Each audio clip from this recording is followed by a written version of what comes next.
চান, যেটা আমরা তো প্রতিশ্রুতিবদ্ধ, এখানে আমাদের তো দ্বিমত নাই। ওনারা ফ্রি ফেয়ার ক্রেডিবল ইলেকশন চান, যেটা আমাদেরও ওয়াদা, জাতির প্রতি ওয়াদা, এটা আমরাও চাই।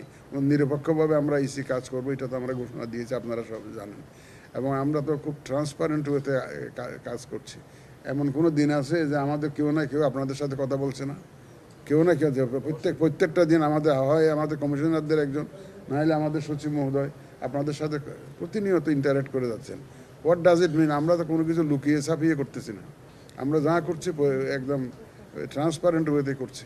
এবং আশা করি ইনশাল্লাহ আমরা সবাই মিলে সবার সহযোগিতা নিয়ে আমরা ইনশাল্লাহ যে সুন্দর ইলেকশন দিতে পারবো। এর আগেও বলেছেন স্যার এজেন্টদের প্রশিক্ষণ, আজকেও বলছেন এজেন্টদের প্রশিক্ষণ এজেন্টরা পায়, কিন্তু স্যার এই বিগত নির্বাচনগুলো আমরা যা দেখেছি তা হচ্ছে যে এজেন্টরা ভোট কেন্দ্র পর্যন্ত যেতে পারে না।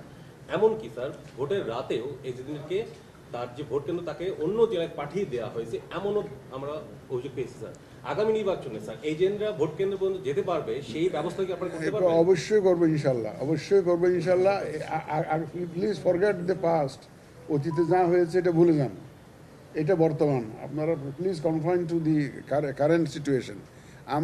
আমরা তো অতীতের মতো কাজ করবো এমন তো বলি না কোথাও। অতীতেরটা ভুলে যান, আপনারা বর্তমান নিয়ে থাকেন। আমরা ইনশাল্লাহ সবাই যাতে